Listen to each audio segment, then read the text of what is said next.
So greetings. Welcome to Outside the Class. It's January 10th, 2022. We continue in our Matthew series. We're in episode 23, The Other Side of the Lake with Tim Mackie, right? With this way of doing things, you can watch the video before we begin chatting. We hope to keep these to around 15 minutes or so it's easy to catch, even easier to catch up on. And live every Thursday night, 7 p.m. on Eastern, we have the Dusty Feet.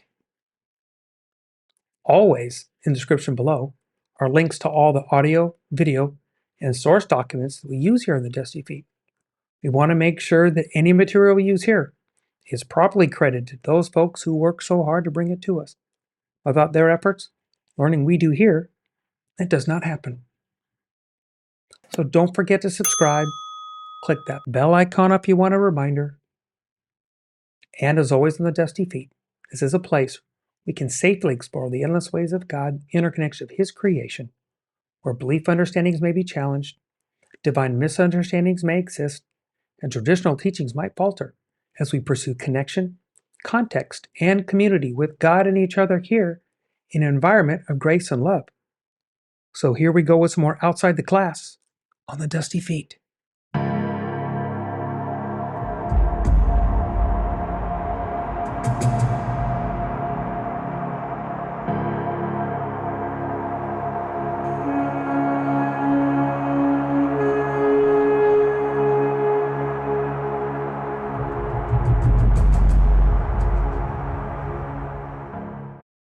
So again, and as always, it is expected that you watch the reference videos first, so you get a context for this discussion and to hear the perspective of the originator.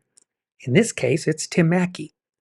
So I do link all the videos for each week in advance on TheDustyFeet.com on the Outside the Class page.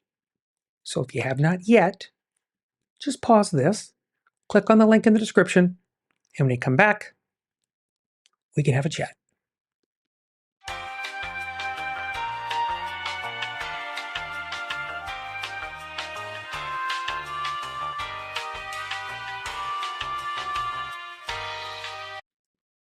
And we're back.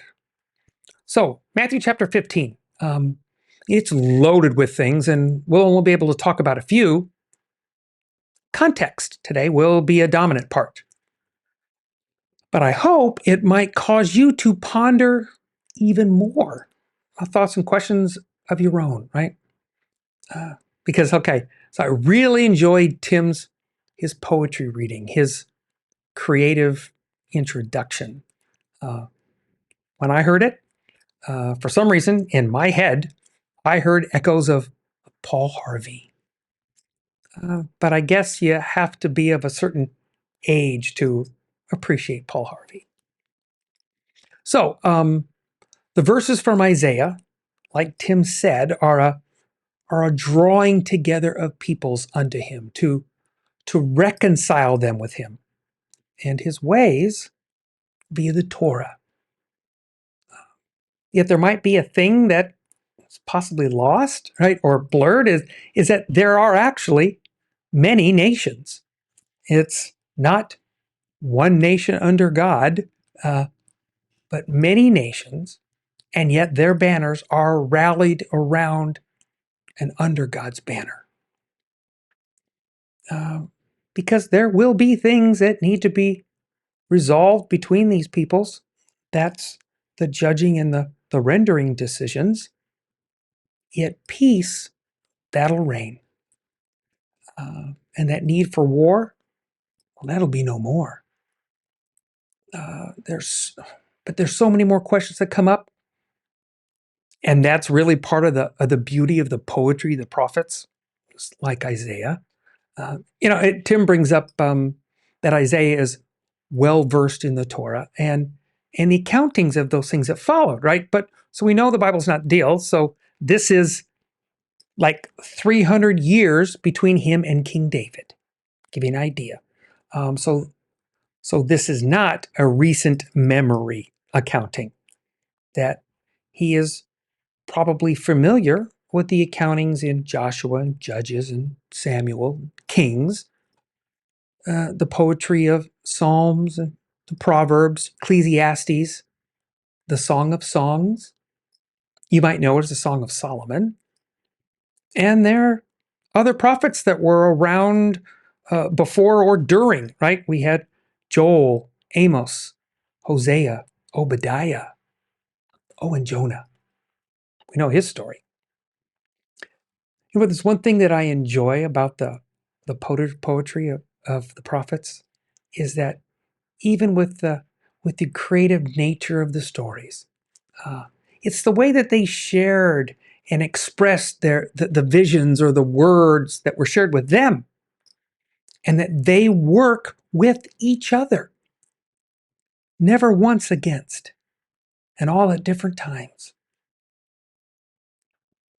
Tim mentions again that because of the failure of the Jewish people, that the story moves on, and I'll bite that a bit. It's true, but just remember that it's time to get our mirrors out.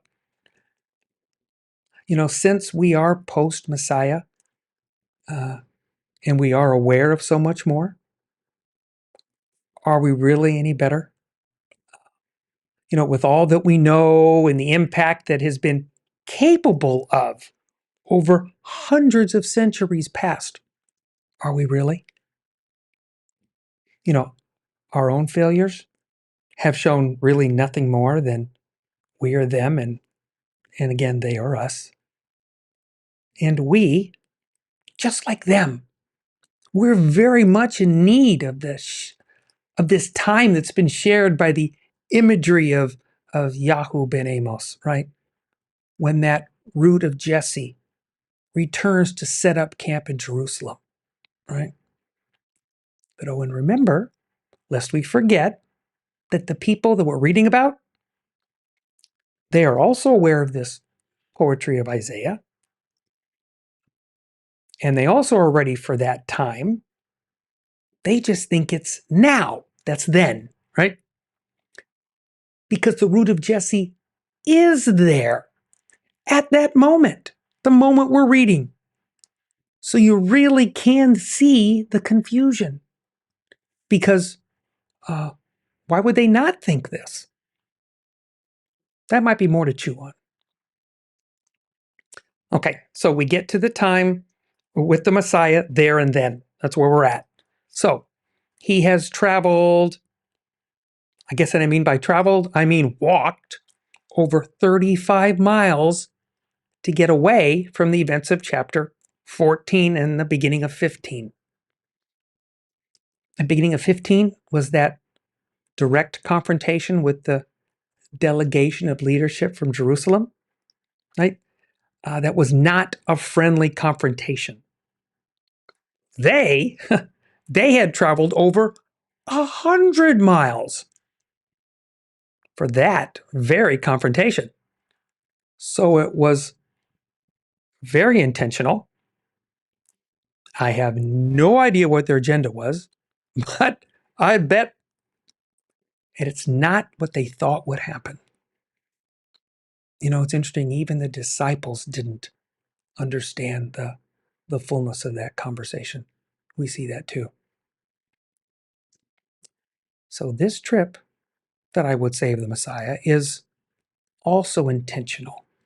It's not just like popping over to the next town. This is 35 more miles, even further away north. However, this is a place that that delegation, and everything that went with them, they wouldn't follow there. Because, like Tim said, it's not even a Jewish town.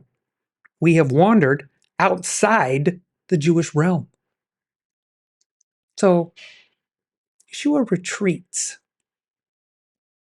Does that bother you? You might not like the word retreat. So, okay, withdrew. But like Tim said, this is a pattern that we've seen a few times in the story running so far. So maybe it's something that we need to make a note of for later. But this Canaanite woman, she does understand who he is. We have no idea why or how she knows, yet she does. Um, because she has, at a minimum, probably heard the stories about Jesus, um, these things that he's done. Yeah, there was another question that popped in my head was, how did you recognize him, right? We have no Instagram or Snapchat to share the pictures around. We have no TikTok to share events. We have no YouTube shorts. So I wonder if there was a story going around, not only about him, the Messiah, but maybe this group with him, because they might have also stood out a bit too, right? Because she seems to have a pretty good grasp on who he is, uh, even down to the root of Jesse. And she calls him master, kurios in the Greek. Interesting. Uh, the words in this passage that are translated for Lord and Master, they're both kurios. This very much reminds me of the story with the Roman centurion. This is why we have, again, no idea why he knew or how he knew, but he still was very much aware of who this person was, right? So, at a minimum, um, what they both honestly think is what they believe he is capable of. So both are approaching this kurios. How do we know that? Because both use that same term. They both are not coming for themselves, but they're coming on behalf of another, someone very important to them. Yet in this pattern, we have a bit of an inverse. I love these. So with the centurion, right? He approaches Yeshua, and Yeshua says he'll follow. But then it's the centurion who says, I'm not worthy to have you under my roof. So in this one, he is the one who assumes the unworthiness. But with the Canaanite woman, it is the unworthiness that's very much part of the conversation. But this time, it's flipped, right? It's like, well, who are you? Yeah, I really find passages like these in these uncomfortable stories, right? Ones that can cause us to pause and see if maybe we need to stretch our paradigms a bit, that um, it'll stretch us, because we know it did for the disciples. Tim mentions that the Canaanites have a long and ugly past with the people of Israel, and I'll agree that's a good reason. I said, but the Roman centurion, he's actually a soldier of the occupying empire. So both topics are probably a bit charged in conversation, right? Because neither probably are very well liked. Um, so this conversation, in this kind of charged interaction, it goes in a much deeper direction because it is the who are you? So it's not the first time that the disciples have tried to have someone shoot away, right? But she, like others, will not be summarily dismissed. Let's toss this out for something to chew on. So she is probably, at least by this interaction, it's safe to call her someone who is not acting like a Canaanite. She seems to have chosen another to follow. So maybe this open interaction will expose her and her beliefs of this kurios, this master, to the community. Yet, she is willing to risk this in her own town because she very much believes that this kurios can heal her daughter. This is her only option. her daily life is probably more than most can bear, right? Or, maybe she just can't believe that the master is here, right? That she's heard of him, she knows of him, and then she realizes now he's here. Yet it's very evident either way, right? That we see she is determined to be heard. As we can also see, she will not be summarily dismissed. So it's her faith that outweighs any resistance. And her daughter's healed. This story, I like ties and red strings, right? This story is one of a few in this regard that say there's a woman who touches the hem. Oh, that would be the tzitzit of the master as well. Faith outweighing resistance. But these two, the centurion and the Canaanite, they're very much focused on someone else to act on the behalf of another. They both risk exposure in their cultures to their belief in this kurios. Yet it is their faith in this kurios, faith seldom found in his own land, that will result in a story to be told, to be shared with others. Because it's a healing, and both are healed away from their quests. So we know there is so much more. So the disciples, they see yet another interaction with Yeshua, and they will again learn another very valuable lesson that they will need to pass on. Because there is that part about making other disciples. So, our point to ponder. And we're going to stick with this because, again, I think it's important and it fits with us now.